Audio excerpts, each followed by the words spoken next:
Hello. Hang on. Hello. Right, here I am. I'm just trying to work out everything at the minute. You'll have to excuse me for a second because I'm just trying to work out all the technical stuff. This is the first time I've really done a proper live stream that is on me. I usually do gaming live streams, and I have things set up for that. But I'm trying to get everything sorted at the minute. So while we're waiting for people to join, we're waiting for. Um, no, let's not pretend I'm waiting for all you guys. I'm trying to sort this out, make sure it's all working properly. So what we got? Are we hearing anything now? Let me try and work out. Um,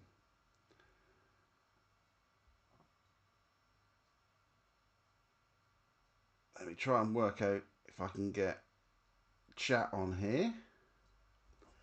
So if anyone is in chat, please let me know because I'm trying to just put up chat. I've got this here. Barry's here. Uncle Neil, hello. Can you hear me all right? So we've got a few people here. Am I being heard? Am I being seen? Is everything okay? Oh, I'm sweating a bit. I've got two ring lights in front of me to give a good light. Uh, oh, hello, Phoebe. Of course, you said it's Uncle Neil. It wouldn't be my brother calling me Uncle Neil, would it? Hello, Phoebe. Oh, I'm a bit wet in the ears because I had a shower. Might have been not a good idea straight before the stream, but I've got to be clean for you guys, haven't I? So hello, Phoebe. Uh, I think I'm a little bit behind in a delay, so I'm about 30 seconds or so behind in a delay. So if you say something, just give it a bit of time for me to answer. Okay. So what we're doing, we're talking about all the events I've been to, all the Halloween events. Um, and it's Ellie and Phoebe. Well, where's the rest of the family? That's what I want to know. Uh, so we've got a few people viewing now. A few people. So I'm guessing you could hear me all right. Let me go back to my stream page. Audio input. It seems to be working. Everything seems to be working. I've got a few things set up. Excuse my camera shaking a bit. I should really put my mouse down here and it wouldn't shake so much. So, I'm not too sure what I'm doing. I was going to have a little plan of things I was going to talk about. But I've got a list of all the places I've been to. So that's important. I'm not going to miss any of them, hopefully.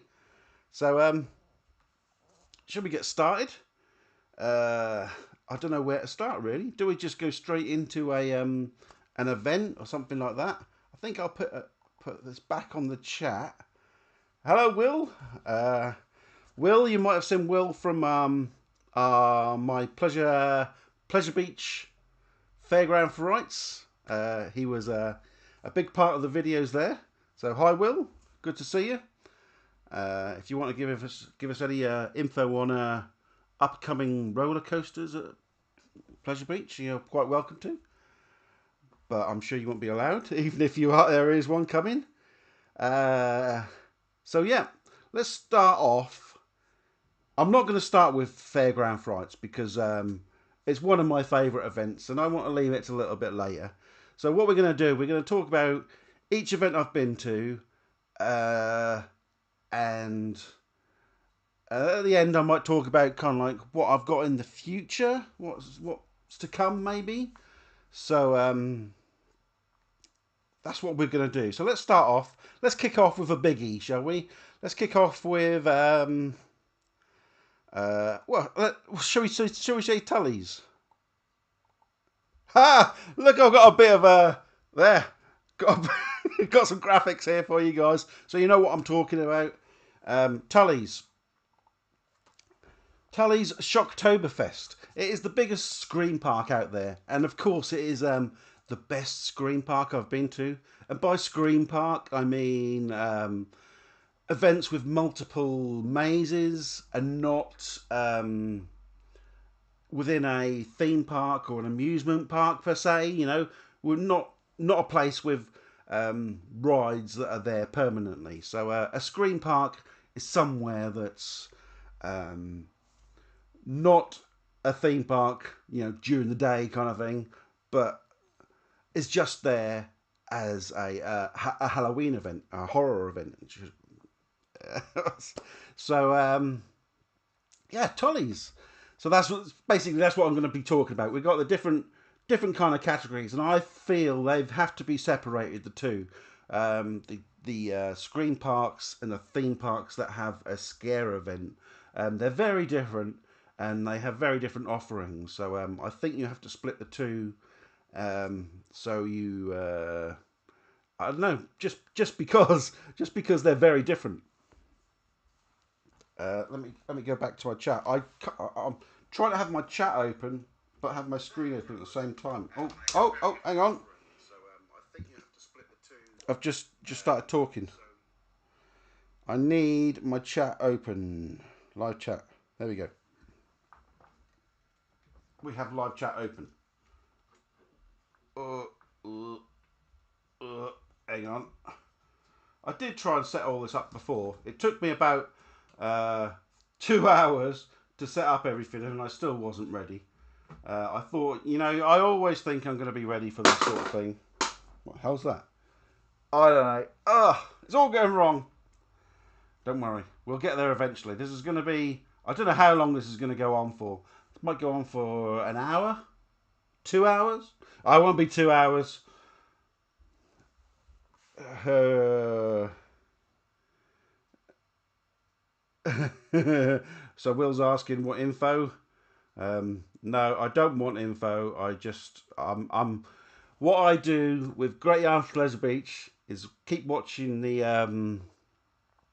what do they call it? The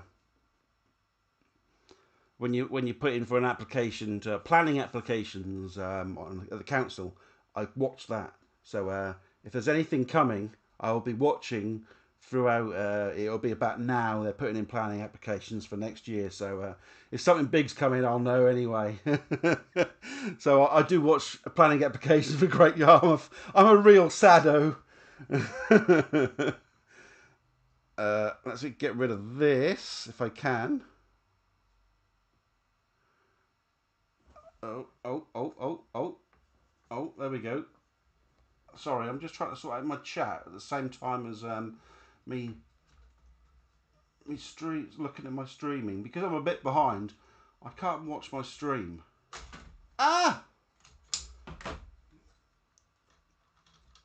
So I've got to have a separate chat. And I don't have a setup for 2 screens or anything like that. So I'm using my phone to see the chat. Right. There we go. That's better. Would you give? What would you love to? Would love to go into? Suddenly, I get it. Yeah. I know, Will. I know you can't give a Fairground Frights. It has to be the best. Well, we'll get into Fairground Frights. It's one of my favourites, and I'll talk about why it's one of my favourites later, because it's not the scariest. Don't get me wrong. It's not the one that's gonna freak you out the most, but it's so much fun. We'll talk about that later. Oh, there's my cousins there. They're not my cousins. My niece and no, My nieces. Can you tell I've had a couple of drinks? I had a drink to settle my nerves from my Tulleys cup. We're talking about Tulleys here. Right. We haven't even started to talk about Tulleys. I've got the the Tulleys up there. We're not talking about Tulleys. Adam's here. Hello, Adam. This is Adam from Horror at Hinchinbrook House. Now, Horror at Hinchinbrook House is my favourite event, my favourite scare event, should I say, of all time. Anything scary, it is the top.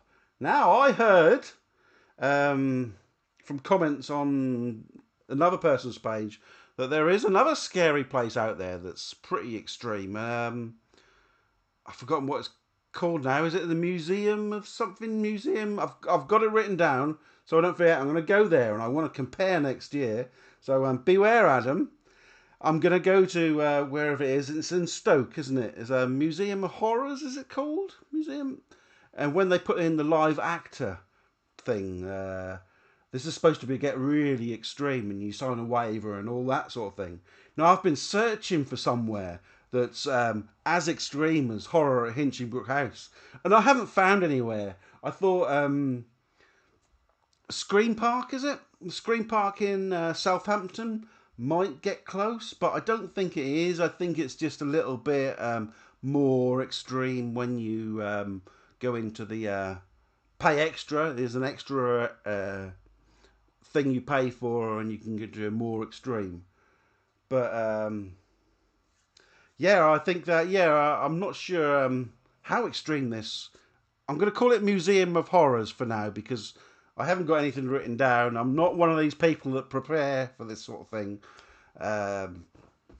So I just do it off the top of my head, and I've got a terrible memory. But yeah, I think there is somewhere in Stoke that's pretty extreme. So I'm gonna check out the two, guys. Next year, I'm gonna compare the two and see how extreme the two can be. And Adam, by the way, I'm gonna do a secret run through next year. I'm going to do a run through first day. Of course, I'm going to come first night, first thing. That's my thing. I love to come for Horror at Hinchinbrook House. So I'll come first night, first thing, to get my footage, to get everything else. But I'll also come another time within the group, you know, just so I don't get that extra treatment. So I also remember, because 2 years now I've gone through on my own. I want to go through as a group again. I know it was good as a group, and I know I had an amazing time as a group, but I've got to remember that experience. So I will be going through as a group, and I'll be going through this Museum of Horrors as someone who doesn't know who they don't know. So yep. Anyway, let's move on from Horror at Hinchinbrook House, from Fairground Frights, two of my favourite events of all time, for very, very, very different reasons. But yeah, what we got in the chat? Oh, I should put my glasses on, but I don't like how I look with glasses. Museum of Horrors in Stoke. Yeah, that's the one. Yeah, that's the one. Will mix here. So we've got a few people here, a few regulars, a few. Adam hasn't really come into my chat before. So hello, Adam, new to my chat. Although you're not new to my channel, you're new to my chat. But yeah, let's move on to Tulleys. Let's talk about Tulleys, and let's talk about why I find it the best scream park. Now, a scream park, I was saying, is something that's not got rides permanently. It's also, I don't think a scream park can be put into the category of a multi-park, which is like Horror at Hinchinbrook House. The walkthrough, the hour-long walkthrough, or however long, the non-stop walkthrough. A scream park has to have separate mazes. So you got one maze, another maze, another maze, another maze, and there's a big hub, and you do all the stuff all together. So these are all very different ways of doing a scare event. But Tulleys, of course, is the best scream park. Why? It's the biggest. not just because it's the biggest. Anyone can throw out 10 mazes, and they can be pretty bad mazes. But what Tulleys does is um, they have very different mazes. They have funny mazes. They have very extreme mazes. The range is great, and not only do they have the mazes, they have shows, the actors roaming around, and it is just a fantastic event. Uh, I'm trying to think why that the theming is fantastic. No, I think there is nothing really that can top Tulleys in the way of a screen park. Um, what they have here has been fine tuned. I haven't. I'm not sure how many years, but they have going many years, maybe 20 years or something. Perhaps you want to Google it, check it out. But they've been going a long time, and they really know what they're doing. There's nothing quite like it, and they say they're the biggest in Europe. Maybe the biggest, or do they say the best? But I think they probably are the best in Europe, if not the world. Because if we're discounting all the theme park stuff throughout the world, then that gets rid of Universal, and that gets rid of anything along them lines. Is there anything as big? I don't know. I haven't seen what you see from America comes from the theme parks. So perhaps Tulleys is the biggest and the best screen park in the world. Uh, Maybe one day I'll find out. How will we ever know? Will you ever go around and do every single one? But I suppose when you say in the world, it's from what you know, from what you've seen. Extreme Scream must come close. Extreme Scream is a very good park, and it is on my list. I did do it. So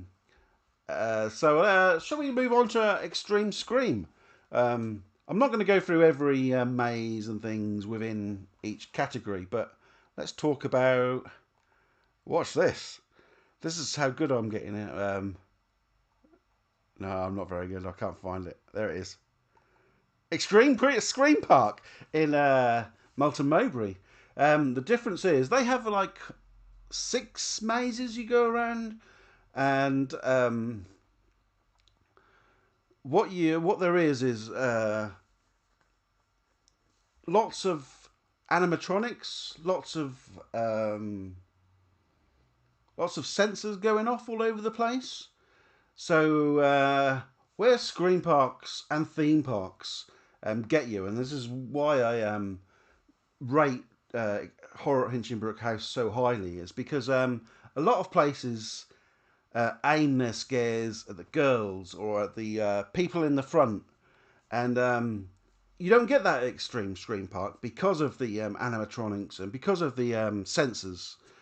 You could get it all over the place, and especially if you go through on your own, like I do a lot. A lot of the time, they send they send groups on their own, or send groups together. So if you're in a single group, you get to go through on your own. A lot of the time, I say, "Do you mind if you go with someone else?" And if I'm at the front, I'll say, "Oh no, I don't mind." But I would say, "Oh, I'll wait if there's a group of like 6 people and I'm stuck at the back." But I'll say I'll wait. But yeah, that's what Extreme Scream does. They send you through in your own group, and they have their sensors, and they have some fantastic theming there. They have the shows going on, which is some good shows, some almost burlesque shows, should I say? It's probably the right term to use for it. Lots of fire breathing, that sort of thing. They've got a maze that is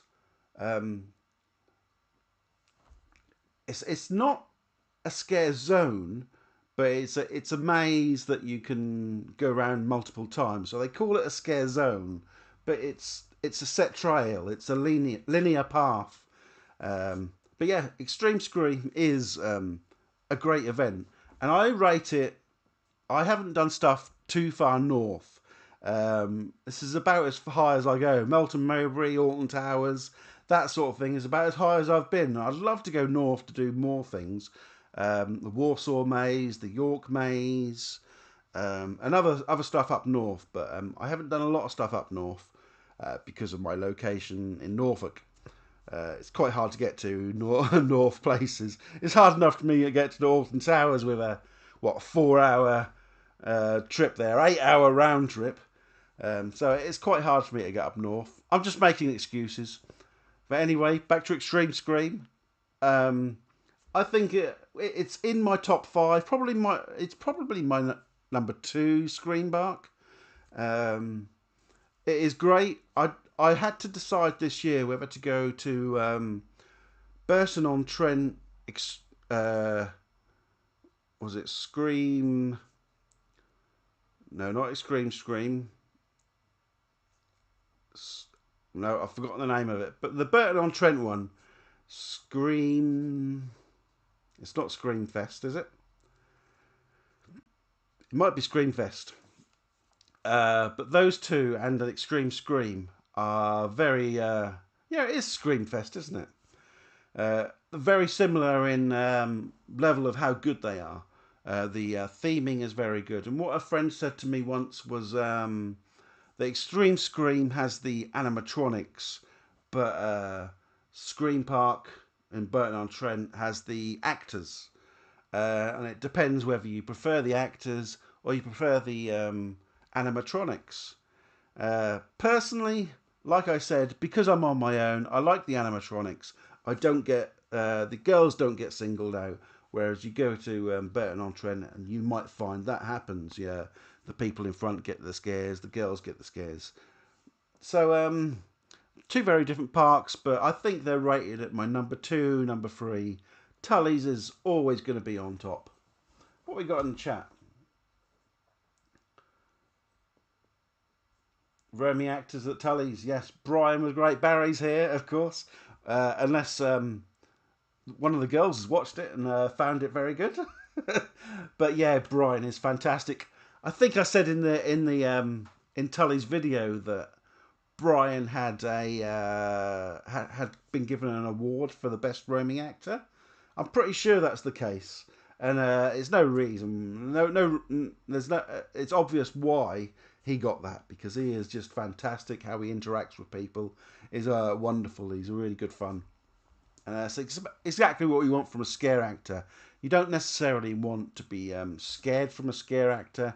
You want the interaction of a horror interaction, but at the same time have a bit of fun with them. I'm watching an advert now, so I can't see any chat. I'll try and skip it. Hang on, 2, 1. Oh, this chat is so small. I wish I had my glasses on. Yeah. You were saying about Extreme Scream. So I'm moving on. I think I've covered Extreme Scream, why I find it so good, and why I chose it from Burton-on-Trent. I think we'll talk about. I'll tell you what. While I talked about a couple of my favourites, I'm going to talk about my least favourite one I've been to this year, and that is. Can you guess it? Go on, chat. What do you think it is? It's Scaresville. I heard so many good things about Scaresville. This is it's just outside Bury St Edmunds at Kentwell Hall. They've had won awards before, and I'd never been before, and I was really excited to go to this event. And I know you should never build things up. Hype is really bad. You should never hype things. And I suppose I'm not a victim, but what's the thing? I'm the person that gives out the hype, especially for things like Fairground Frights and Horror at Hinchinbrook House. Yeah, I do hype them up, and I shouldn't so much, because people might go there expecting more than they really get. But yeah, because hype can be bad. But I went to Scaresville with a lot of hype. We're seeing they had lots of awards, and I thought, yeah, this is going to be a really good event. And it was just, I wouldn't say awful. It's putting it down too much, but I really didn't expect what I got. There was lots of scenes. It is a hour long walkthrough, similar to Horror at Hinchingbrook House or Trinity Scares or some other stuff out there that you guys may have done. But an hour long complete walkthrough without a break. Um, and it started off good. You went into different rooms and there was scares and there was people. And then as soon as you left the inside area and moved to the outside, it went from one scene to like a 3-4 minute walk to another scene to like a 3-4 minute walk. Now you do get that in scare events. You get that blank walk, but what you need in between that blank walk is lots of scares, lots of things happening. And what we got at Scaresville was one scene, and it would be someone. First off, it went maybe, oh, be careful, you're about to go to hell. And then we walked into some woods, and we walked through a blank bit of woods. And the next scene, it would be someone there, and they'll tell you a little story or something like that. And then you'd walk through another blank bit of woods. And there was even scenes. There was one I remember in particular where they sent you down this. It was almost like a sewers area, and you thought, oh, something's going to jump out at you now, and you kind of like went round in a horseshoe, and you come out of this kind of like tunneled sewer type area. There was no theming; it was literally what was there originally, some kind of like spooky area within the halls of Kentwell, or within the grounds of Kentwell Hall. So you went through this like horseshoe area, and you're thinking something's going to jump out at you, and no, there was literally no one in there. So you went from a dark wooded area, a little walk through that had nothing going on, to this area that you thought something's going to happen, and then you come out into another area that nothing happens, and it's just a lot of it was like that. It was people standing to the side, and there was some scares along the way. Don't get me wrong; it wasn't Nightmares in Norfolk style where it lasted 5 minutes and there was 3 actors. It wasn't like that, but I expected so much more from it that I came away disappointed. I didn't want to put the place down, but unfortunately, it wasn't as good as I expected. I don't think it will get as good unless they change the people that are organising it. Because unfortunately, I hear that the people that organised it before, one of the people that organised it before, who was kind of like the main leading person, had died during the COVID period, and the people that took over obviously don't really understand how to run a proper scare event. So you had this amazing event before COVID. After COVID, it came along. They closed it down during COVID because they had to. Everyone had to, and then it came back as this just awful event, and everyone complains about it because they built up such a big fan base because they had a good event, and now it's gone downhill. It's a shame. Someone needs to take over, Adam. Someone needs to take over this event and really make it what it used to be. Because I feel this was a fantastic event that I missed out on. So shall we move on from Scareville? Let's look at the chat.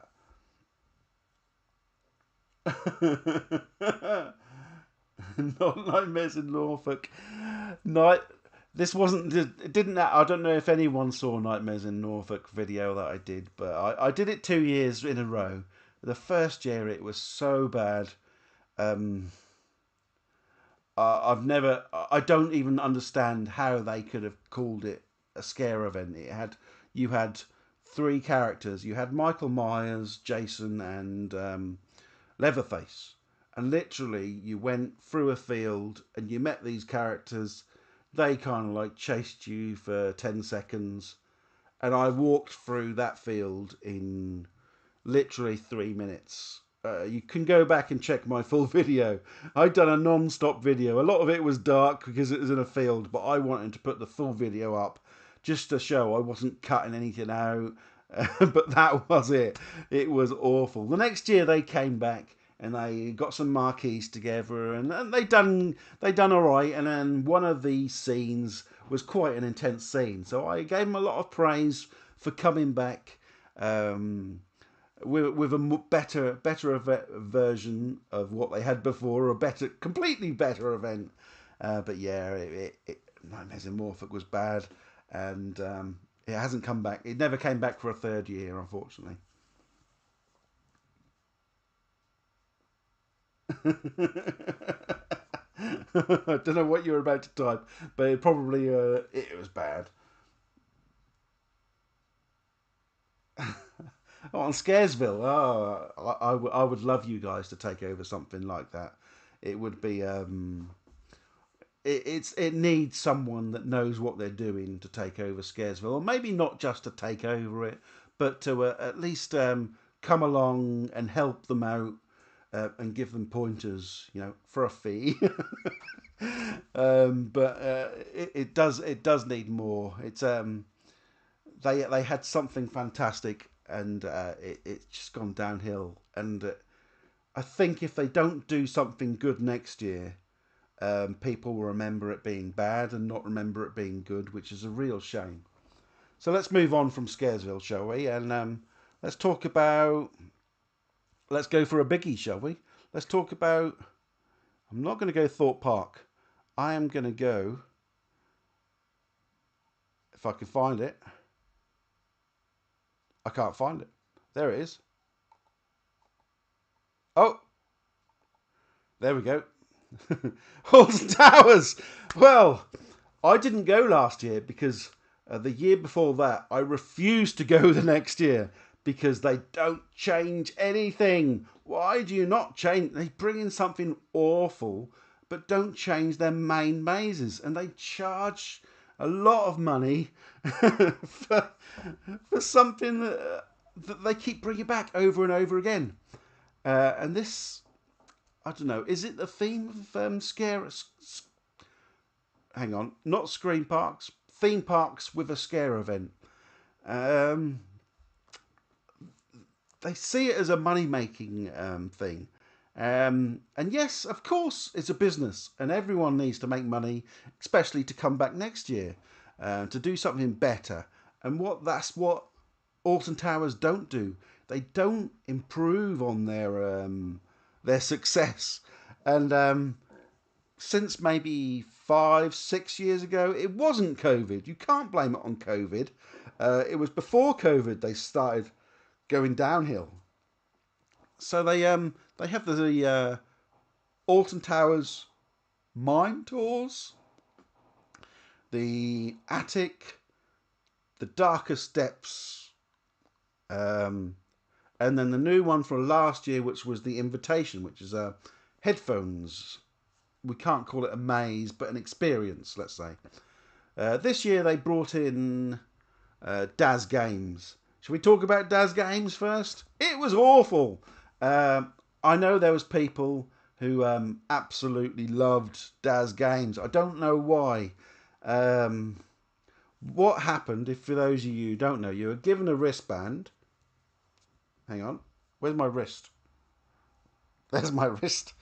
You're given a wristband, and when you scanned it in, it's all high tech, and you scanned it in, and it would give you two symbols that you had to remember as you were going through this maze. Now, the maze itself was the hospitality tent. If anyone know the hospitality tent at Alton Towers, it is just one big marquee tent. And what they did was put fencing up all over the place, see-through fencing, that grid fencing you get. And they hung up these high-tech things where you could scan your wristband. One image, no, one logo you had to scan whenever you saw it, as soon as you saw it. And another one you'd play a little game. My game was turn 9 lights out as quick as you can. And if you weren't quick enough, the lights would keep coming back on. So you had to do it really quickly. 9 lights. Turn it off really quick. Bang, bang, bang, bang, bang, bang. Easy. So I did that. I don't know what the other games are, of course. Maybe there can't be that many because I didn't see too many lying around. But I did it, scanned my thing, and then you had to get out. There was a few actors as zombies walking around. They didn't really do anything. They just erred at you. And if you don't find that kind of thing scary, if you don't find someone going at you, very scary, then you just walk past them. It's in the dark. Maybe a couple of strobes going off. Very slow strobes. It wasn't extreme strobing. And then that's it. We got out. And that was it. I did it. Can't remember what the time was. You can go back and watch my video. I showed the time. I was 3rd place of my group of however many there was, 20 in a group or something. But I got out in 2 minutes and 30 something, 2 minutes 30 seconds. That's not £10 worth of maze. 2 minutes 30 seconds. Just tap in your wrist on something. It's why? I don't get it. It may have drawn in their fans, but no. What's Adam saying here? Hang on.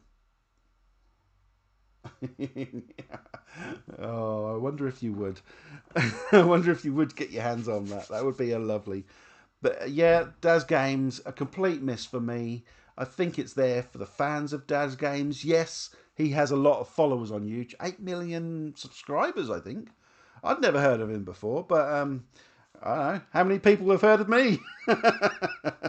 I suppose it's a niche. It's he plays horror games and that sort of thing. So he has a lot of fans, and I guess a lot of fans went there just because he had a thing going on. If Mad Vlad, a YouTuber that I follow that plays horror games, if he'd had a game or a maze somewhere in the UK that I could go to, I would rush there. It would be top of my list, so I could understand why the fans rushed there to go and do it and then raved about it. Oh, it was amazing. But it wasn't. It really was bad. It annoys me when I see people rave about something that is bad. It really gives such a false opinion, false representation of what it's like. So that was Daz Games. We had the free mazes that returned from the last 10 years or however many years it's been going on. They were all about the same. They changed the Skin Snatchers one, the Alton Towers Mine Tours. They changed that a little bit, but it wasn't good enough. You need more. The park is making, was it £35 for 4 mazes that keeps coming back year on year. They don't have to change anything. They don't have to do anything. They've got the sets there. They've got the props there. They don't need to do anything other than, I don't know, pay the actors. And they aren't that many in there. Let me think. Something like Darker Steps couldn't have more than 8 actors in there, if that. They need to keep changing things, keeping fresh. We don't expect a whole new thing every single year. I know parks do it. Horror Engine Brook House does it. They change everything. But you don't need to change a maze all the time. It's just like Tulleys. Think about Tulleys. They didn't change. Oh, they slightly changed the hayride this year, but they didn't bring in a new maze. And you don't need to. You don't need to keep bringing in new mazes every year. But just change one out every year, every other year. Change it for something new. Keep it fresh. Keep those regulars coming back and seeing something different. And that's where Alton Towers fails. But let's forget what I didn't like about Alton Towers, because I did come away from Scarefest as enjoying Scarefest this year, because not the Daz Games and not the regular 3 mazes, but the first time I did the invitation. Now, I did a similar thing down at Thorpe Park last year, and headphones on, sit in a box, and you'd hear noises.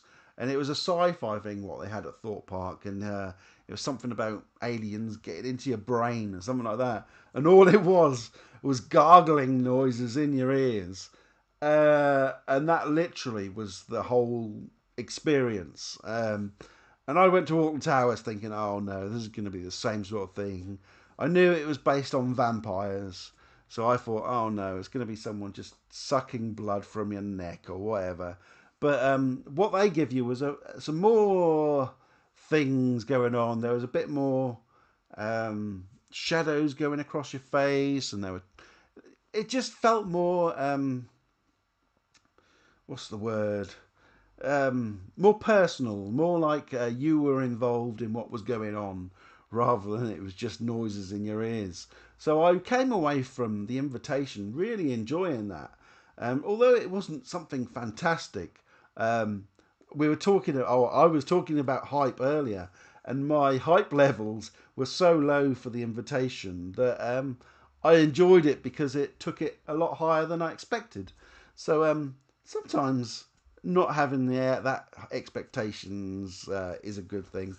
But yeah, the invitation I came away really enjoying, and the new scare zone they have at Alton Towers, which was the burial grounds. I found that quite good. It's a step in the right direction for where Alton Towers needs to be going.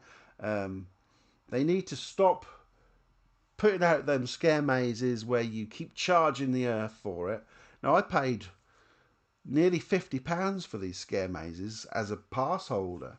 And I dread to think going to Alton Towers, paying for the ticket to get in and the mazes, and paying nearly £100 just for average mazes.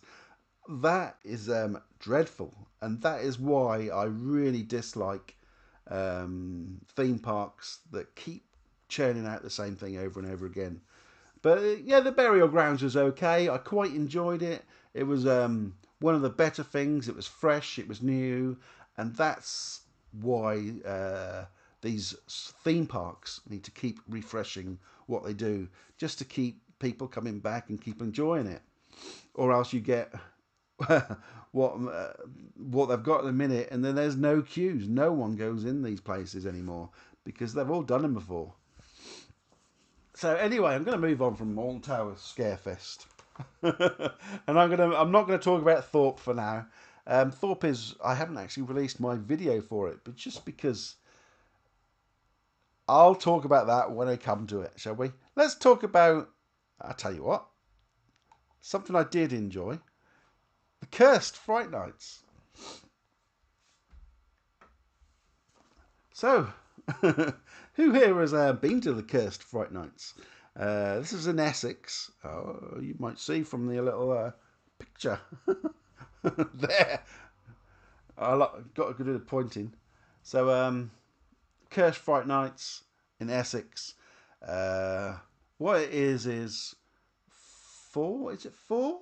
You got 4 mazes, and you have as soon as you enter the beginning, you're sent straight through a maze. And this time it was short. I've been there twice now. Excuse me. And the first time it was a really long maze. They sent you through, and then you entered the hub area, which is quite unique. I've never done something like that where you go through a maze to get to the hub. But that was good fun. They shortened it this year, but still it didn't matter.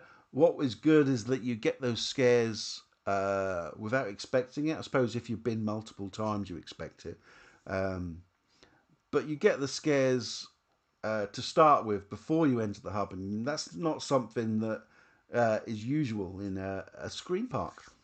So that was good fun. And then you've got the different mazes.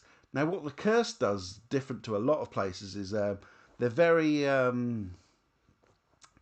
the actors like to talk to you, like to interact with you, and I really like that. I really like interacting with an actor within a maze, outside a maze. Roaming actors, of course, you've got to do the interacting, but within a maze, to have the caliber of actor that can change up their script, that can ad lib and do those things.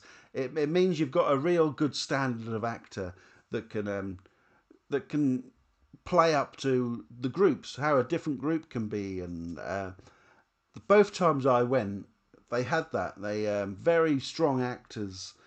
Yes, though you've got your average college kid that goes and becomes a scare actor for the season, and there's nothing wrong with that. Especially given the correct direction from the organisers. But having some of those few very honed actors that are very good at what they do, being able to interact with people. That is what Cursed done fantastically. They had short mazes, but the actors made it at this event, and it was really fantastic what they did.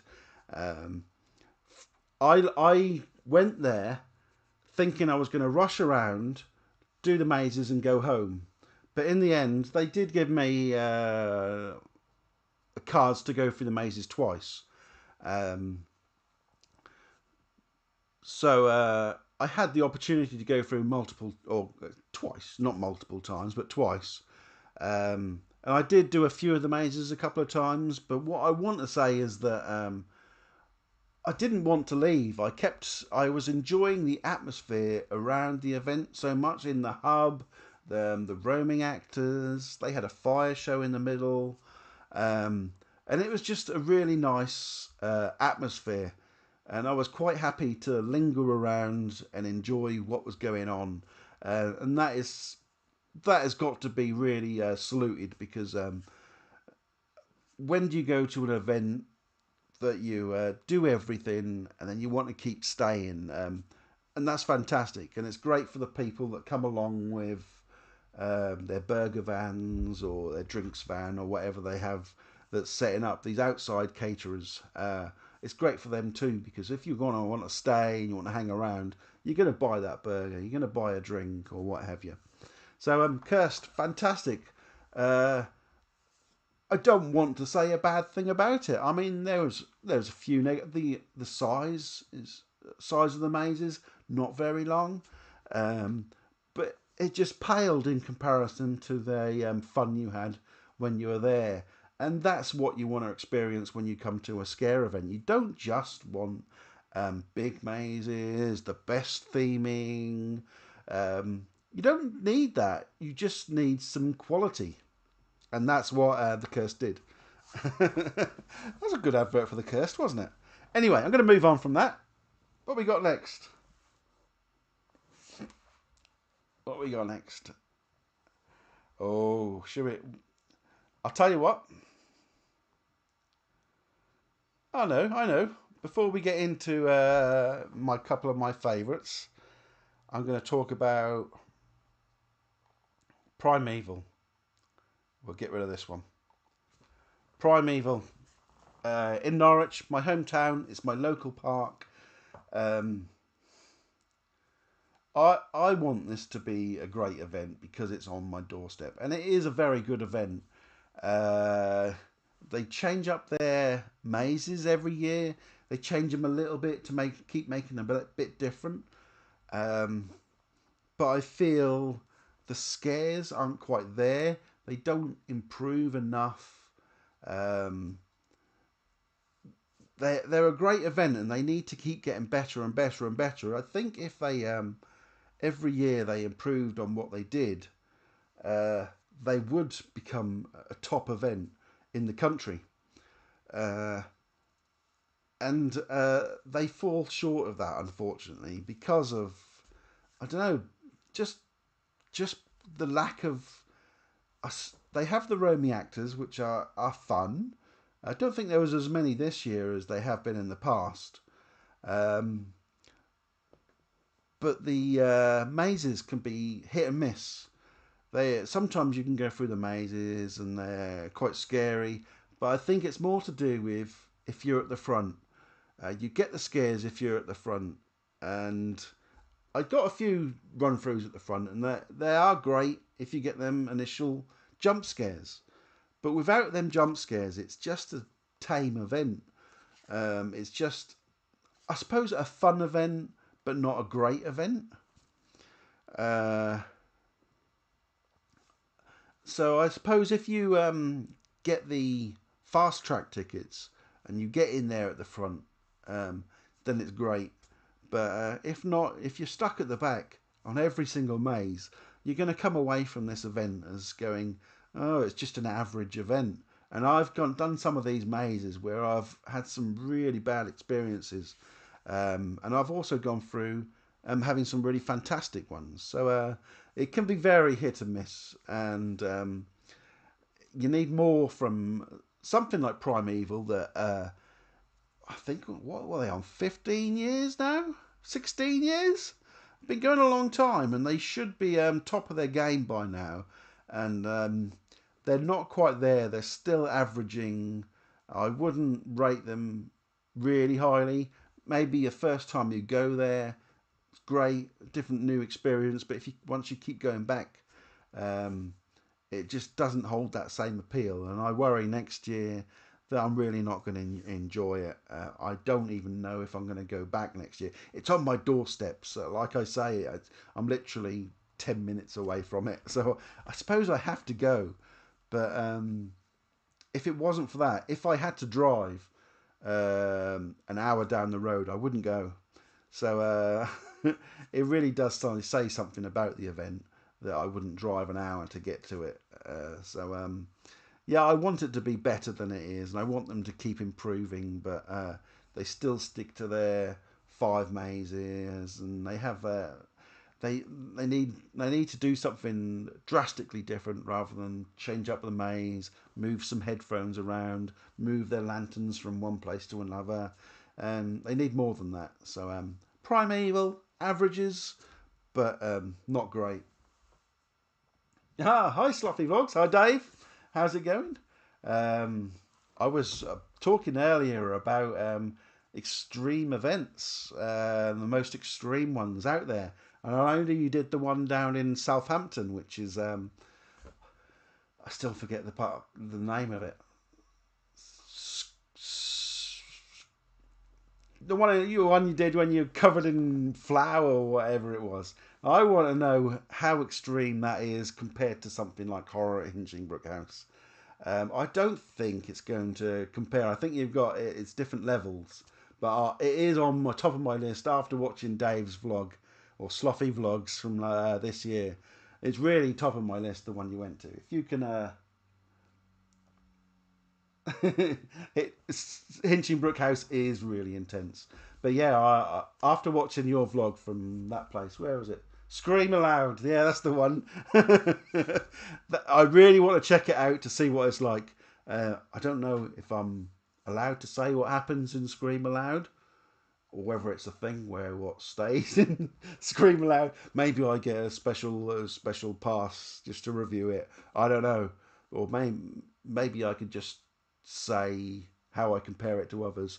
I don't know how I'd do it, but I want to test it to see how good it is, because I am on the hunt for the best screen parks out there, and multi parks and Halloween events in a theme park, I guess. But yeah, it looks so much fun anyway. That's something that's top of my list. I'm going to go there, and I'm also going to stay around and do Paultons as well while I'm down there. Just make time of it, because it's a bit of a way for me. So might as well do Paultons while I'm down there as well, mightn't I? So I think that's what I've got planned for next year for that. And I'll do that Museum of Horrors as well down in Stoke, up in Stoke. I'll try that. So I'm going to try some new ones, and I'm not going to go back to some of these others. Next year, I have sworn, I swear, that I will not do a theme park. I will not go to a theme park scare event next year. It's just independent scare events. I promise. I hold my hand up, both of them. I promise I won't do it. I was going to say unless, but no, I'm not going to do it. Sorry.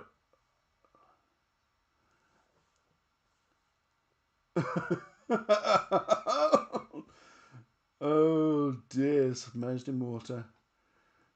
Oh my god.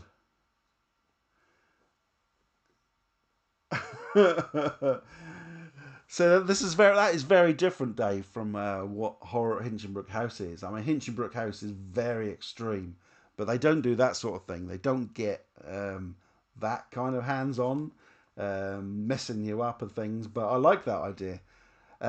One thing I don't want is pain. I don't want to go somewhere. There was when I went to Poland, there was a all year round scare place that they used tasers on you, and you know, electric shocks.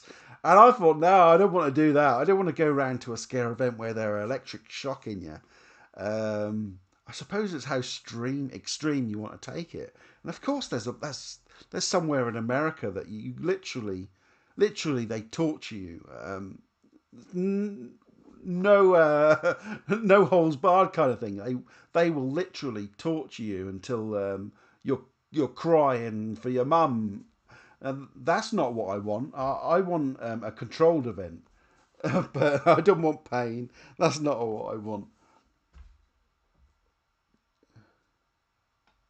Fanny Burns, that's the one. Yeah. It looks a lot of fun, and it's something that I really want to try. I don't know. I don't.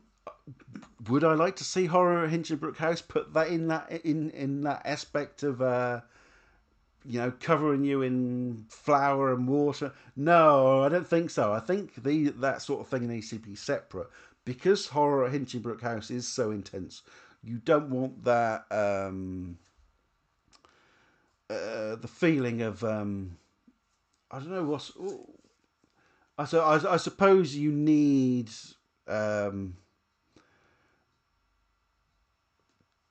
to let them do it. Maybe sign a waiver or something. I don't know if you sign up. You must do because you pay extra for that extra service, that extra thing. Scream aloud. Um, but yeah, it's not something that I'd like to see it. Horror Engine Brook House, please don't cover me in flour next year. No, but because I don't know. I do think knowing that it's controlled to a degree is good. You know, it's not gonna go too far. Although Andy Rumney got punched, I'm not sure about that. He got punched in his back. I don't like the sound of that. I think that was a bit of a rogue actor there. They give him, or it's something he done. Maybe tried to push him or something. I'm not sure that was supposed to have happened, but yeah, there's very different events. I wasn't even talking about. I should get rid of Primevil because we're not talking about Primevil anymore. Where are they? Get rid of that. What we got in the chat? Yeah, yeah. You just said it, and he got punched in the back. Yeah, I don't think that was supposed to have happened. I've never been physically hurt at Horror at Hinchinbrook House, so I think it was either an actor going beyond his boundaries, or it was an actor that maybe tried to push him and hit him by accident.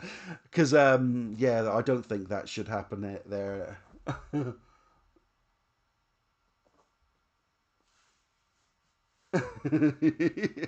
Yeah, it's how far you can take it, isn't it, Adam? I suppose when you're paying for an extreme, because Scream Aloud does a normal mazes, don't they? And then you pay for the extra extreme part. So you're letting yourself in for more than the general public get.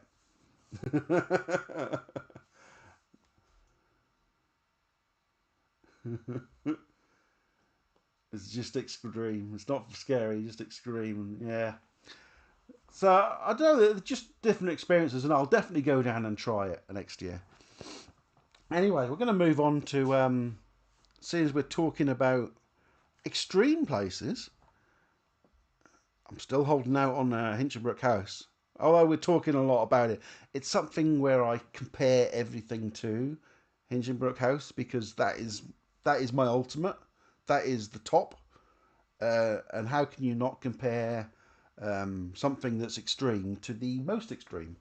So I guess you have to, don't you? Trinity Scares in Ipswich. It's only been running 2 years. Uh, Last year I went with my wife and we found it very fun. It's one of the multi parks again where it's an hour long walk through. You'll go through different scenes, different areas, and then you'll get a blank space, a bit of a walk in the dark, and then another scene. And it's that sort of thing. But last year I went through with my wife and we found it very fun. Lots of scares all over the place, lots of jump scares. Um, you can tell it was still budget. They were still growing. Uh, well, I say growing. It was their first event, so that was it. That was starting out. But this year I went and I actually did it on my own, and I came out. Uh, it wasn't up there with Hinchinbrook House, of course, um, but it was really extreme for me. Excuse me, and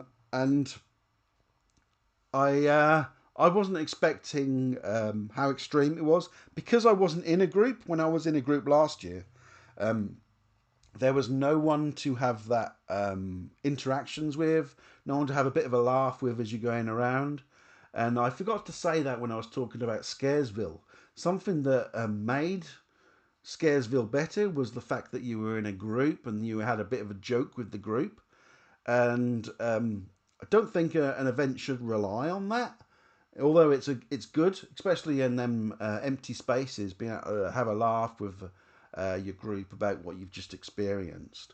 Um, I don't think like oh not Scaresville did is that was the best part of it. The experience your group made. That should just be an extra, an added bonus because who knows what group you're going to be in, right? Unless you go in there with 8 people, you're in with randoms. So I've had some terrible run through mazes with some people that were just you just didn't want to be in a maze with. But Trinity Scares, yeah. Last year I was saying we had a lot of fun, a lot of scares, and I was really impressed that a brand new event could come that high. Was that good? They aren't fantastic, but they had a good standard, and it was set quite high. And moving on to this year, I came out. Really, it was really extreme for me. I don't know if I should do it again on my own because it's not supposed to be that extreme and that constant barraging you with scares all the time. Because I got everything where a group would have um, uh, 2 or 3 people scaring them. Let's take, for example, when you got onto the teacups. It's part I cut out of my video because it's a fun part. But you went into a fairground area with old abandoned fairground rides, and they put you on the teacups and they spin you around. And there was 3 actors there. Normally, those 3 actors would be split between the 10 people, but they were all on me. They were spinning me round, and their face was in my face, um, and it was so extreme. But great, I loved it. But I'm not sure it would be for everyone, and it's not the standard you would get normally without going through on your own. So I had an unfair an unfair opinion of it. Uh, but still, I could see the event was a good event, and you'd enjoy it if you went there on with friends and with a group.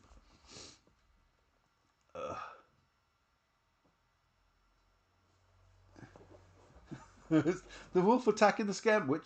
Oh, which the wolf? Are you talking about the cursed? Are you are you talking about the cursed? I think you might be talking about the cursed because I had there was a wolf attack there, and it was I went through saying, "Are you grandma?" Calling you grandma because one of the mazes was based on fairy tales. Um, but yeah, I absolutely loved the cursed. It was great, and the actors, like I've already said, was very high quality. Oh, Trinity scares, the wolf attack and Trinity scares. God, I've got to remember now. Like I said, it was so extreme going through Trinity scares that I a lot of that is mixed up in my mind. I, oh, the pallets. Yes, of course. Was that a wolf? I I ran out of my SD card failed, and I stood outside this whole pallet area just after the fun fair area, and I was messing around with my phone or my camera trying to sort it out. And when I finally got it sorted out, I went into this pallet maze, and straight away there was someone right there. They must have been stood there waiting, watching me messing around with my phone. That freaked me out so much. I don't think I've jumped so much in a maze because they were so quiet. They literally must have been inches from me, and I couldn't see them. Oh my god. Was that you? Or I know there was two actors in there. There was the person right at the front, and there was another one. I walked through, and I went the wrong way, and I met someone. Yeah, I got some great jump scares in that pallet area. That was really great. I remember that very well. But yeah, having someone who you knew had been that close to you the whole time, and you never knew they were there. That was quite freaky for me. It kind of like set the tone going through those pallets. That was pretty extreme. I literally had no clue that they were there. They've done a fantastic job anyway. Yeah, Trinity scares. A lot of it. Some of the girls were so close to you, literally inches from your face. It made you feel so awkward. Me and my brother talk about it when we go to mazes. How the girls stare at you, and you get these pretty girls that are staring at you so close, and you just feel so awkward that you just can't do anything about it. It's something that Trinity Scares were pushing, and I think it backfired on them a little bit because I know they put out something on Facebook not to touch the girls, and some of them are underage and that sort of thing. So maybe they want to not get so close to people because that was quite intense to have these girls staring literally that close.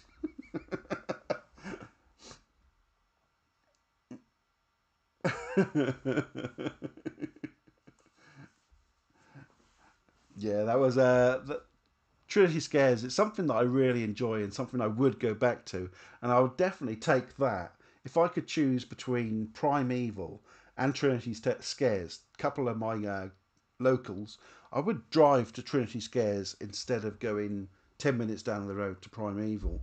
Um, and I think I would prefer to go in a group next time because I think part of Trinity Scares is the fun within the group. Um, so yeah, something I did miss from this year from last year is they had a kind of like a séance table once, and then there was another room where they had a the pig man that put me in the chair and wrote pig on my face, or it was a girl actually, a pig girl. Um, I would have liked more interactions with the actors and the people going through. So that's I don't know whether they changed that a bit to keep things moving, or why they stopped doing those interactions. But I would like that back again somehow. Uh, yeah, I'm sure Trinity scares me back better again. Um, yeah, I'm going to move on anyway. That was a great event, something I really enjoyed, and I'm really glad to be invited down to that one. So next, what we got? I think we're coming to my favourites now. I'll tell you what, we'll talk about Fairground Fright, shall we? Seems we're doing local stuff at the minute, and then we'll go to somewhere not so local. So Fairground Frights, it is up there as one of my favourite events, favourite scare events for sure. Why? It's not extreme. It's not that scary. What it is a lot of fun. They are the organisers here are really keep improving year on year on year and making this better. This year they've put in a new maze, and they're not copying other mazes. They're not trying to be the same as other things. They're taking what they've got and saying, how can we make this into something that is unique to us? This year they added a psychiatric hospital as a type of maze, and it's more actor driven. And as you can tell by maybe a lot of my answers or a lot of my thoughts on places, that I love interacting with the actors or actors interacting with me, should I say, because I don't I don't really come up with their conversations and things like that. What you just do is react to what the actors are saying. So it's the actors that drive the conversations, of course. But that's what the Fairground Frights do with their mazes a lot. They put in scenes where the actors talk to you, and that makes it a lot of fun. They did have elements of maze elements, walking through dark areas and things like that. But yeah, what really makes it is the interacting with the actors. It's a fun event and not such a scary event. Um, I think they're about up to their limit of what they need to do for mazes and things like that, extra things on top of all their rides they have. Talking about their rides, the actors get on the rides with you, ride with you, and that makes it such a unusual event. I don't know anywhere else that does that, where the actors will just jump on a ride with you. Um, it is so much fun to have an actor, even if they're not with you, just to see them riding a ride. It's great. I do feel they've lessened the amount of roaming actors in Fairground Frights. That's a negative that I would give, but it's when you have negatives on such a great event, those negatives become so small that it doesn't really matter because you had such a good time. Um, so yeah, Fairground Frights, what a fantastic event! What one the Institute is their new maze. The old maze they had was the workshop, another great actor-driven experience. There is a negative where they got rid of a chainsaw run out. They didn't do that. I don't know if they added it in the end, but there's parts that I feel needed to be a bit more scary. Like they have a whole area where you should be run out with a chainsaw. That's what it's there for. They've got they've got an area that it's just obvious it's a chainsaw run out, and that's what it should be. They've also got the fun house, which is a clown area. It's obvious that's what they need to do with it, turn it into a clown area for the fun house. That's great. I feel that could do a bit of tweaking. There's a bit. I'd love to see them do more horror Hinchinbrook house style with the mannequins around, and then you'd get someone dressed the same as the mannequins and get those jump scares like that. It's something that they don't do, and I've asked them to do it. I've asked them where you go past the top of the funhouse where everyone can see you from down below. Uh, put your put your mannequins all along there and have one of them as a pretend mannequin that jumps out on people. That would be fantastic because everyone down below that walks past can see that, and it would be so much fun to watch people getting those scares. Um, it really needs to be done in there. They need to put a bit more theming into that into the funhouse. Uh, but it's still great and it's good, a lot of fun. They really smoke it up in there, which kind of disorientates you. Um, but I think a bit more tweaking in that funhouse can go down well. I think maybe for next year, if they looked at that, um, that would work really well. And the Ghost Train, great. I've got a few random actors that you don't normally have in there. That's all you need in there is a Ghost Train, as in anyway. Just a few actors, keep moving them around in different places. Fantastic. Snails and Fairy Tales, a few actors again here and there, keep moving them around. That's all you need. Bit of strobe and smoke down that tunnel. I said it in my video. They need that down there just to just to make it a little bit more spooky down the tunnel. But other than that, I don't think Fairground Frights needs anything else. A few more roaming actors, a tweak in the funhouse, and they've got a perfect event. Uh, there isn't much more you need to do with something like that. It's so much fun, and it's obvious you don't need the scares. Depends what you're looking for from an event, but I don't mind so long as I'm having a good time. It can be extreme or it can be not extreme. It doesn't matter so long as it's a lot of fun. Yeah, that's what Fairground Frights does so well. Uh, One thing I would like to say about Fairground Frights, should they have something extreme there? Should they go for something a bit more adulty? Um, I would like to see it because that's something that I like. I would love to see maybe a full-on, chop shop style maze, a proper chainsaw maze, like 5 or 6 chainsaws underneath the roller coaster. I think that would be fantastic. But I think if you're going to do that, it needs to be an upcharge experience where because Fairground Frights, once you're in, that's everything's free. You can do it as much as you want. Um, yeah, I do feel that it would have to be an upcharge experience just to say this is different from the rest. Um, do they need it? I don't think so. I just want it. So perhaps it doesn't need to come. Although I would like a few more scares there. That's just my own wishes. But probably for the people that go there, no, I think just a few tweaks here and there. That's all it needs. But it's a great event. I'm going to move on. I'm going to talk about Portaventura. Oh, let's get rid of Fairground Frights.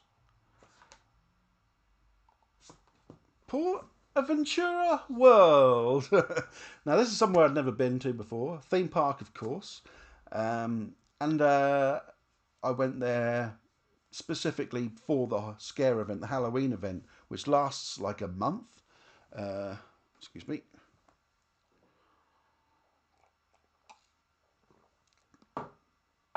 Um, I so the Portaventura. I went, like I said, I went for the Halloween event. They have 1, 2, 3, 4 scare mazes and a big scare walkthrough at the end. Now, unfortunately, if anyone does do travel, especially short travel, 3, 4 days where you're cramming a lot into that, you'll know how tiring it gets. And we were really tired by the end of that first. We travelled there the first night because the Halloween event was only on the Sunday, and I thought originally booked it thinking it was on all week. So we were originally going to go on the Monday, the second day at Portaventura, to do all the Halloween things, and then I realised it's only on the weekend. So we had to do on the day we travelled. We got there at like 10:30 in the morning after travelling, and then dropped our bags off and rushed to Portaventura to do all the Halloween event. It was great. I really enjoyed it. Their theming everywhere was fantastic. They themed the whole park up, and it really puts our own theme parks to shame of how much theming there are. Pumpkins everywhere, things on walls of buildings, spiders everywhere, and massive set pieces all over the place that you can take your Instagram pictures with, and that's exactly what you want through a theme park. If a theme park is going to hold a themed event, you need the theming everywhere, right? You can't just plonk in mazes and say this is our scare event. You need to theme the park up. Excuse me. Yeah, something Portaventura done really well. The mazes were high quality, really good standard, great jump scares throughout, great theming. Even though a lot of them were set into their highly themed areas anyway, and they used that themed area as their theming. It looked great. It was fantastic. The actors were great. I even had, because it's in Spain, I've never said that. Portaventura is in Spain, if you don't know. Um, Even some of them spoke English to us, and realised that we were English, and they spoke English to us, which was fantastic. So that was really nice of them to do that, and it's always felt like they were going above and beyond when they'd speak English, come out of the Spanish chat they were doing and speak English to you. So that was great. We started off with the first maze, and it was all outdoors. Because Portaventura, oh excuse me, my coke's coming back. Because Portaventura doesn't open at late at night. I don't know why, but it doesn't get dark when the scare events are on. So it went through in the daylight, and it was all outside, and that was one niggle. And I thought, oh, if these mazes are all going to be outside during the day, it's going to be bad. But they weren't. It was the first one we did, and I got worried about it, but then the rest were great. So yeah, and there was finally there was the Ila Maldito. I haven't got it. It's a different cup. The Ila Maldito. It was their main scare event, and like I was saying, because we were so tired, we got in the queue, and that was a massive queue. It was like an hour queue for this. This scare, I suppose it's a scare event on its own. It sent you through their water park, which is closed during that season. So they sent you through the water park, and we never did it. Long story short, we were in this queue, and we said, look, if we're going to wait an hour and then do like 3/4 of an hour walk through on a maze, we're just too tired. We're not going to enjoy it as much as we should. I'm going to come out of that more annoyed than anything, picking up on the stuff I don't like rather than enjoying the experience. So we just said, no, we're just going to sack it. And we didn't do it. And I was upset that I wasn't going to do it, but at the same time, I knew it was the right thing to not do it. So their highlight event of Halloween, we didn't do. And so I think it would have been great if I compare it to everything else, and this is where their standout event. If I'd have done that, I would have loved it. I'm sure I would, but I needed to be in the right frame of mind. So yeah, I didn't quite get the full experience of Portaventura's Halloween event, but what I did do was fantastic. It was really great. As a park, I enjoyed the park. The rides were a bit rough. Watch the vlog that's coming out soonish. I've still got my Portaventura vlog. I've put up the Halloween stuff, and I've got all the other stuff to come later. So tune in later to see what I thought of that. So okay, that's about really all I want to say about Portaventura, because that was just a little extra. It's not something that everyone's going to do, and I just wanted to give my thoughts on something different. Perhaps next year I might go to I don't know, Amsterdam, Holland, or Germany, somewhere like that, somewhere that does their own events. I says I wasn't going to do a theme park, but obviously I'm somewhere in a different country. It's going to be a different thing. If I do that, who knows? We'll talk more about what I'm going to do in next year later. Anyway, so I'm going to move on to Alton Towers. I'm I'm holding off on Hinchinbrook House, aren't I? I think that's all that's left now. Um, yeah, Alton Towers and Hinchinbrook House. That's all that's left to talk about. So, Alton Towers. No, not Alton Towers. Hang on, we've done Alton Towers. Uh,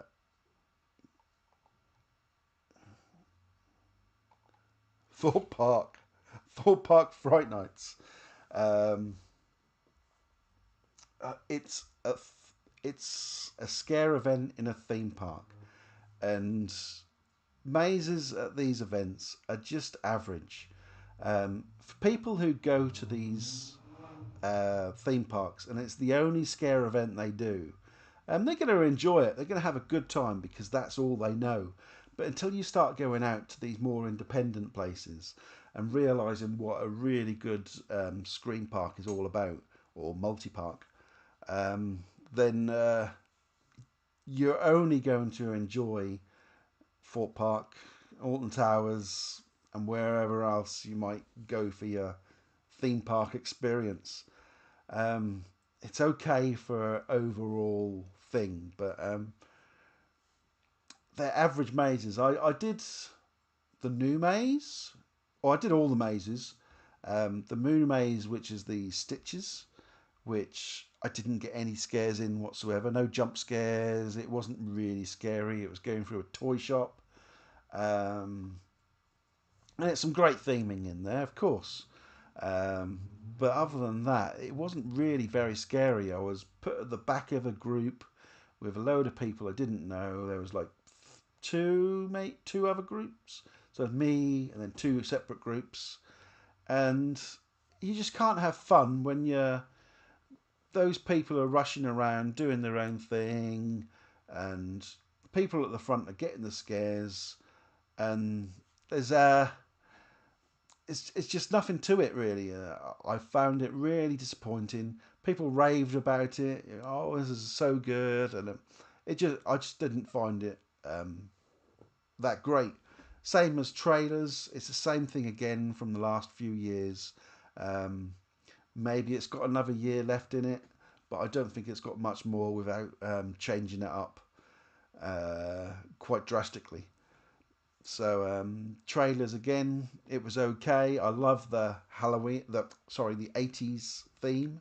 I like that the soundtrack they have to go with it. That's my kind of thing. That's what I enjoy. I like the cinema feel. It's a great concept, but I just feel it gets old. You've done it all before, and if you don't get the jump scares, which I didn't, once again in there, I didn't get a jump scare. Um, you're just walking through a load of theming, and that's all it is. It's just a load of theming. um, but on the flip side of that, last year I did survival games. Their new maze for last year, uh, and I haven't actually released the video of Fright Nights yet. It's coming, um, but I haven't bothered because um, Halloween's done now. I guess I need to get it up to show you what I thought about the place. But yeah, survival games. I didn't do anything last year. Nothing. I went in and out of there, and I must have been in the maze for less than a minute before I was out again. And it's a free roaming maze, so you could get lost in there. But I just ended up going in and walk around a little bit, and then I went straight out. No chainsaw run outs or anything like that. And I was so disappointed with what everyone was saying. It was such an extreme maze. Um, I was so disappointed with it last year. But this year I went in. It was better. They were a bit more hands-on in there than what I remember from the year before. Um, and I purposely didn't go to the left where I knew the exit was. I stayed to the right hand side so I would experience more of the maze. And it was good. I bumped into lots of people running around and lots of actors running around and yeah, just giving the scares.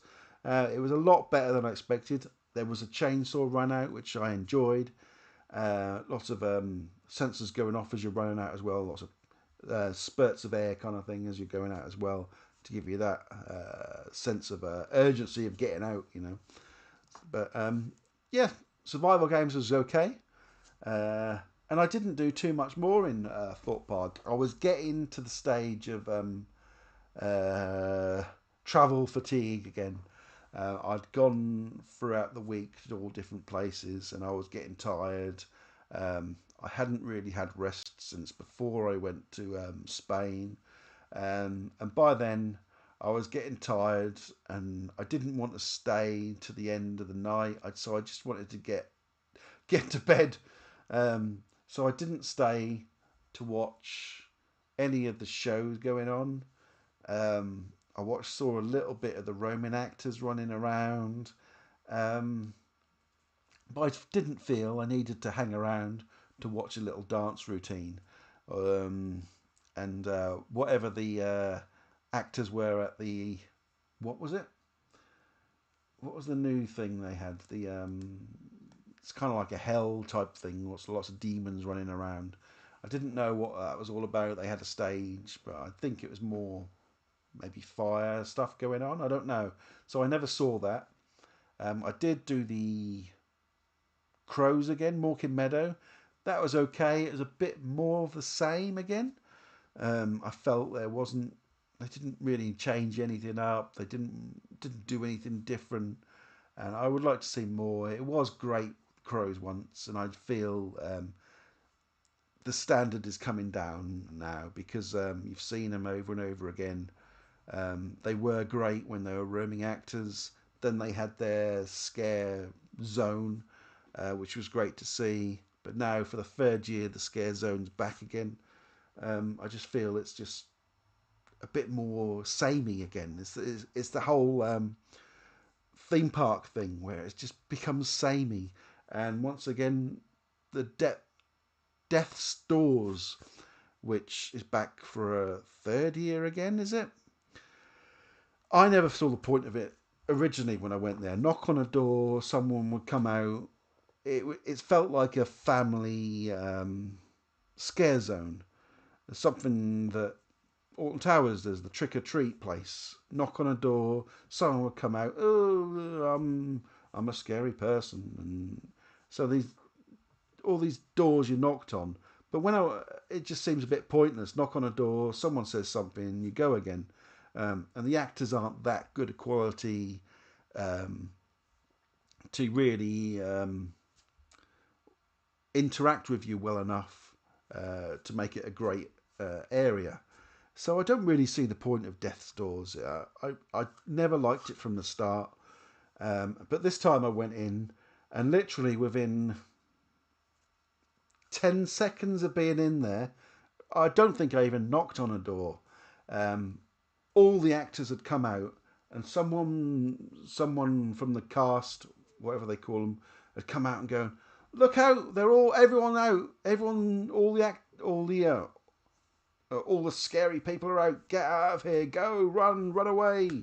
And you were all kind of like ushered out, and that was it. So I, I did get some footage. I hung around, but it just felt like, what the hell was the point of that? you know, I, I, I don't really understand Death's Doors. I know what they're doing. They're trying to do a trick or treat thing, but I don't think it works in that environment. It's not right.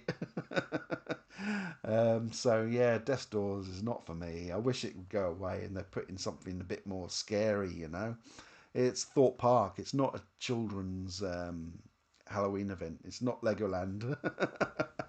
Okay, so yeah, there we go. There's a Thorpe Park. So one more to go.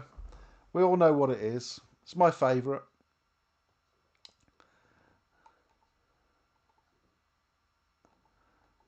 Horror in Junebrook House. There it is. um, do I need to even say anything about this? I love this from everything about this. It is so good. Um, my review probably says it all. I hope it says it all. That I love how extreme this gets, how they take you right up to the limit of it being almost too much, but not quite. You get to the point of going, I don't know if I want to carry on, but you carry on.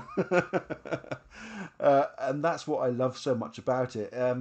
Let's take Andy Rumney's run through. His first time he went this year on his own. Let's forget what I experienced. He come out of me. He come out and he says he messaged me and says I don't know if I could do this again. That was too much for me. And now he's going, oh, next year. So once you settle down from that extremeness, I know he had an extreme run through, and being on your own, I'm not too sure I would want to do that all on my own. But yeah, for your first time going through horror at Hinchinbrook House, being on your own, that's got to be extreme in itself. But that's what they do. They take you right up to the level of not really, not really sure whether you're enjoying it anymore. Um, I come out of it, and it is the only event I go to within the year, or with only horror event, should I say, that I'm going. I wish I came back again. Um, I wish I get another ticket. And I always look online. When can I get in another ticket? When can I get a ticket? And it's sold out. You might get one or two tickets after it started, but it's really hard to get a ticket once the event started. So I always fail on getting another ticket. So next year, I think I'm going to buy myself a ticket for later on in the event. Maybe I'm not going to say what night because I don't want Adam to know when I'm going to go. But um, I'll do my first night as usual, and then I'm going to come back again and I'm going to do the whole run through just as a normal person, you know. So I get that group experience again. So it reminds me of how it was when I first went through Hinchinbrook House. Such a fantastic event. I love it so much. Hello, Marcy there. I've already been talking about Fairground Frights. We've already chatted about that. How much I love it. I know you're follow from the Fairground Frights. But yeah, there we go. Horror at Ingerbrook House, my favourite event of all time. Will it be the same next year after I go to Museum of Horrors, Scream Aloud? If anyone knows of any other extreme events that's up there, uh, I would love to know because I'm searching for stuff that is not just extreme, but are really great events. You know, I'm not looking to do theme parks anymore.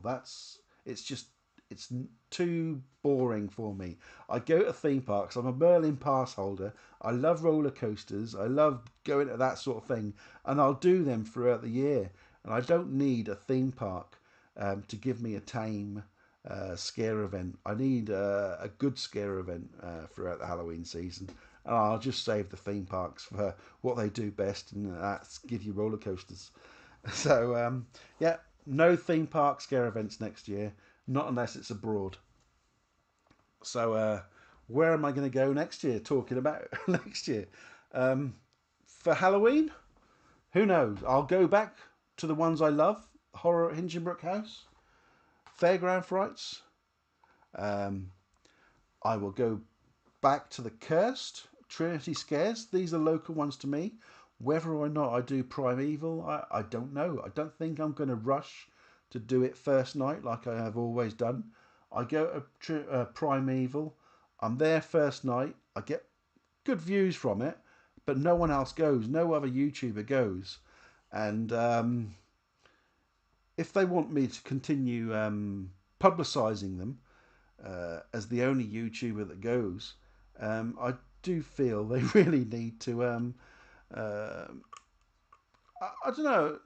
Do they need to give me a free ticket? I'm not out for free tickets all the time. It's nice to get them because it's expensive doing all these events. And for someone who doesn't earn much money from YouTube, In fact, I haven't earned a penny yet. I'm nearly going to take my first paycheck from YouTube, um, but it it's hard work. I'm doing a lot of work um, without any payout. So free tickets are nice. So don't get me wrong. I would like to support events, um, but it's nice to get the free tickets. But I just feel that Primevil needs to do something to recognise me. That's the word. I just need the recognition that I am doing something for them. I message them every year and get no reply whatsoever. And it's quite disheartening when I go there and I say it's a good event. Um, so this year, or next year, I'm probably going to go, but I'll just do it in my own time. I'm not going to rush to do it. Um, so there. Where else? I'll Scream Aloud. Museum of Horror. I'd like to go back to Burton-on-Trent and try that. So maybe I'll do Museum of Horror, Burton-on-Trent. I don't think I'll do Extreme Scream again next year. Um, but perhaps I'll do what's the Northampton one? Dr. Fright's Halloween Night. So I would like to try that again. The Howl I haven't been to a long time, so I might go back to the Howl. Um, and I'd like to go up north to try some more of them. Warsaw Maze. A lot of people say good things about that, and the York Maze as well. So I'd like to try that. Um, they're the ones I'm going to go to next year.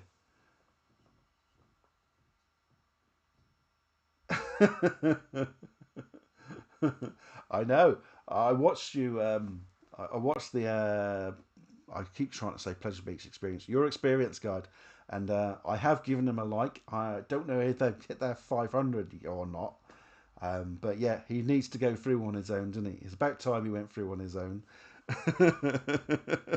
you, they swear so much when they're going through Hinchinbrook House. Your experience guide, it's great.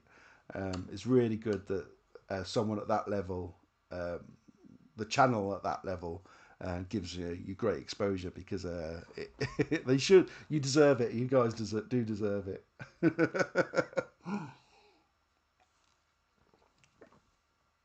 And I think now Andy Rumney's on board as well. I think he'll be back next year. If he's too afraid to go on his own, I'm quite happy to join him in a group. We've done videos together before, so there's no problem going through with Andy. I don't mind doing that. I'm happy to hold his hand next year. um, but I'd like to go through as more of a group, maybe a multi-YouTuber run through of a horror in Hinchinbrook House. That would be nice. Um, but of course, I'll be back. Yeah, and if you haven't seen your experience guide, go and watch their horror at Hinchinbrook House and make sure you give them a like, because at 500 likes, Mark Yates goes through on his own, and if you've seen any of their videos at Hinchinbrook House, he is petrified of the place, and they really give him a hammering. So I would love to see what happens if he went through on his own. I don't know if they'd actually record it. Would he just have a strap-on camera or something like that? I don't know what would happen there. Would it just be filming him on his way out? Who knows? I don't know what will I do with filming, but I think he deserves to go through on his own. Andy Rumney's done it. Who was the other one? Kip Hakes. He went through on his own after Andy, didn't he? Kip Hakes has been going there years, so he's used to doing it. But yeah, send Mark through on his own, of course. That'd be so funny. Yeah, so I've talked about what I'm going to do next year for Halloween. I do want to have a little mention of the way my channel is going to go, just for people who are watching. I'm going to bring out a video soon. I've been kind of like holding it off because I wanted to get Halloween out of the way, but I'm going to do my 1,000 subscriber special because I passed my 1,000 subscribers at last. I'd done that a month or so ago, but I wanted to get Halloween out of the way and then talk about the future of my channel. Um, because, how am I going to put this? I'm getting older. Theme parks is a struggle, doing theme park videos all the time. You don't get the great views, and I want to progress my channel. I want to see if I can do better. So I want to go more into the travel side of things. I'm going to stick with doing attractions and theme parks, but not necessarily in this country. Um, I'm planning on going to the Philippines in March, um, and I'm going to spend 2 weeks there doing video after video and trying to do as much stuff as I can in the Philippines. And not only am I going to do some of their theme parks and attractions, they don't have loads out there, but I want to focus more on the experience of being in a strange place, in a different place, trying different foods, um, going down the more Dave Phillip sort of thing. I think if I can progress my channel in that way, well, I think if there is a way of progressing my channel, I think that's the route I need to take. I've also got a trip to India planned a couple of months after that. So in March, Philippines, then I'm going to go to India in June. And then in October, I'll come back for the Halloween events and do stuff here. But I want to do so many videos that it's going to last 2 weeks worth of a trip. It's going to last a month and a half worth of videos. So you'll get a lot of videos from one place, and then I'll come back, might do a few local stuff in this country, and then go to another place. So it's going to be more heavily based in different countries, go and try different things. And I think by the end of Halloween next year, I will be able to see whether this is a direction I can take more permanently. But we'll see what happens next year. That's what I'm going to plan. It's something that it's a video I'm going to release soon, and I've got a plan how to do it and changing my channel a bit of rebranding. But yeah, that's what I'm going to do. that's my future plans. Just letting live viewers know what's going on. So I guess that's about all I've planned to say. I think I've been through everything. If there's any questions, anything you want to know, I'm happy to answer any questions.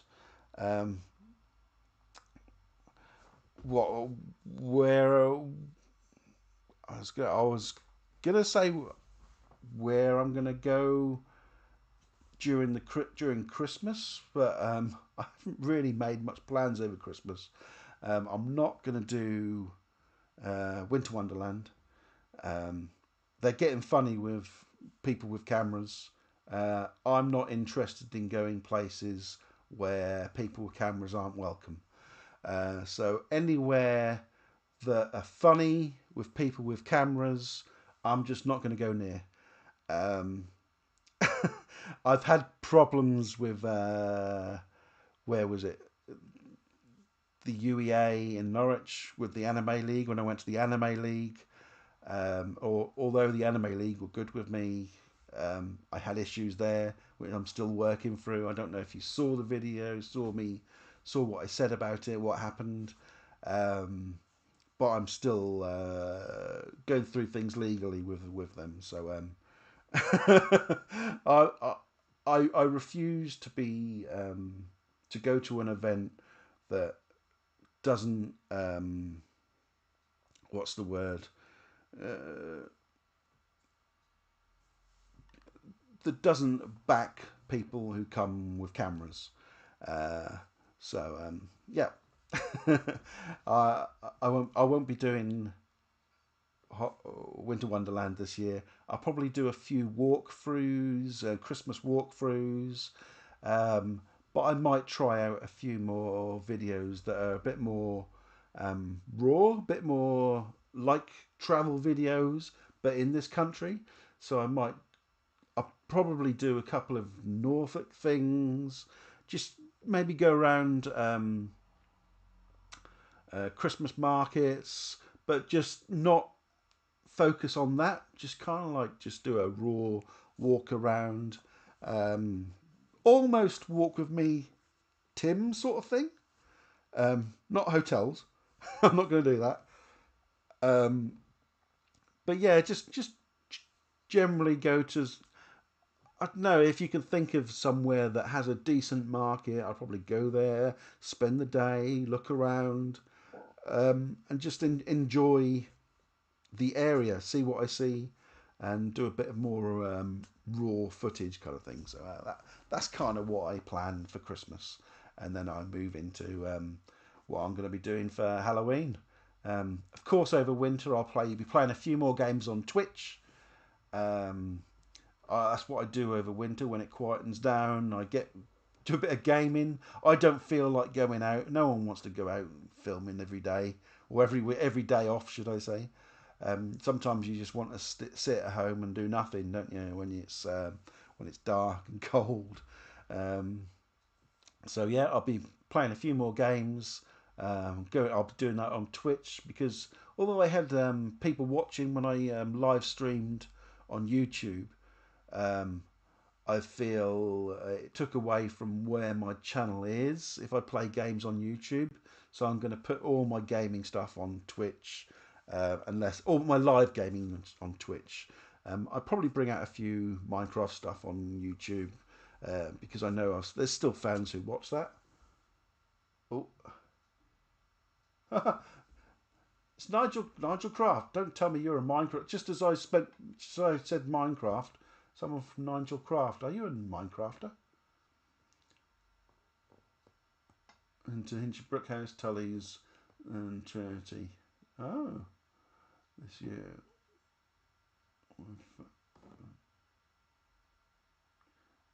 Yep.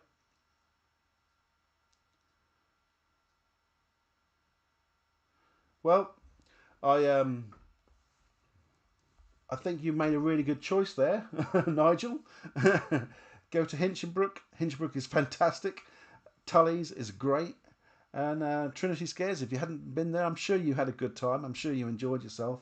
And yeah, if you've been to Primevil before, it's pretty much the same thing. That is what you get. And just an average screen bark. It's not fantastic. It's okay. So I think, yeah, I think you've done really good there. I think you've pretty much hit the nail on the head. And you must be local if you go to Trinity Scares. If you are local, why didn't you go to Fairground Frights? That's so much fun. When I say local, I mean East Anglia area, Norfolk, Suffolk. But no one goes to Trinity Scares if they don't not in the area. So I'm guessing you are. But yeah, a few games over Christmas. I might even put a nice little Christmas video up. Um, something from home. Who knows? We'll see.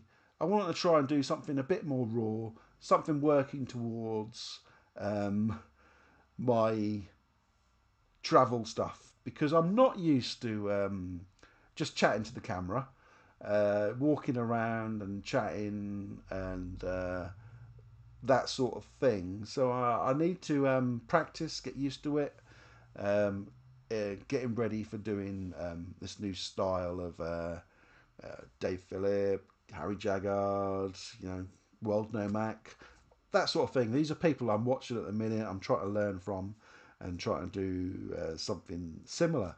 I feel there's a niche there that I can get into. All these guys used to do daily content, and people love daily content, especially from these different countries. And I feel they don't do daily content anymore. They do weekly, fortnightly content, and I feel I can get into that niche of daily content from different countries. So that's where I'm going to go, do different things. It won't be the same sort of thing because I want to do lots of attractions, but I will also do food things. And that's something I haven't spoken about, is doing more food reviews, going to buffets. That's something I enjoy.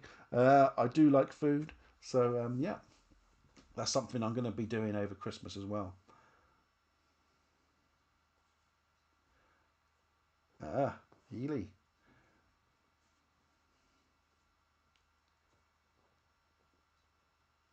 Yeah, very good. Yes, I completely agree with you, and it is great to try different things, and it's great that you're not sticking to theme parks and going out doing different things, Nigel. Really, really great. Really, and really think that's the way to go if you want to go and experience different events, stuff local to you. Dr. Fright's Halloween nights is a good small event, really good fun. Um, Getting your own group. I would recommend getting a fast track. The queues are long there, but if you get a fast track, you get your own little group. No matter how many you go through with, it's your group that goes through. So get yourself a fast track at Dr. Fright's. That's in Northampton. Really great event. And the Howl is also. I didn't have a great time at the Howl when I went, but a lot of people say it's a really good event. Really highly rate it, and I want to go back and give it another go because I know it has the potential to be really good. I probably just had a bad night. It was probably the way I was feeling as well. But yeah, yes, I completely agree. Hinchinbrook House is always just a must do. If you love that sort of thing, that's the one to do, isn't it? Anyway, I'm probably going to sign off now. So I want to thank everyone for watching. I don't know how long this has gone on for. A couple of hours now. People coming and going, I'm sure. I hope you've enjoyed um, my chatting about the events that I've been doing. Like I said, I've still got Thorpe Park Fright Nights to come. And then I've got lots more videos that I've done already that I need to edit, and stuff that could wait until after the Halloween period. So I've got lots more stuff to come, and then we move into the Christmas stuff. So if you are watching this back, thanks for watching it back. Thanks for getting to the end. Give me a like; it always helps out the video.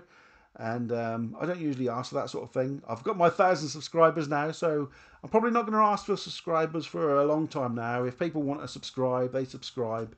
I don't need to ask anymore. I just want to ask for likes. That's all I want to do. So liking that video helps out the algorithm, gets it out to loads more people. So that's all I want. Thanks for watching, and I suppose I'll see you in another video or another live stream. Who knows? Don't forget, if you want to watch some gaming, I'm over on Twitch, and then my usual content here on YouTube. So thanks for watching, and I'll see you in another video. Goodbye. How do I turn this thing off now?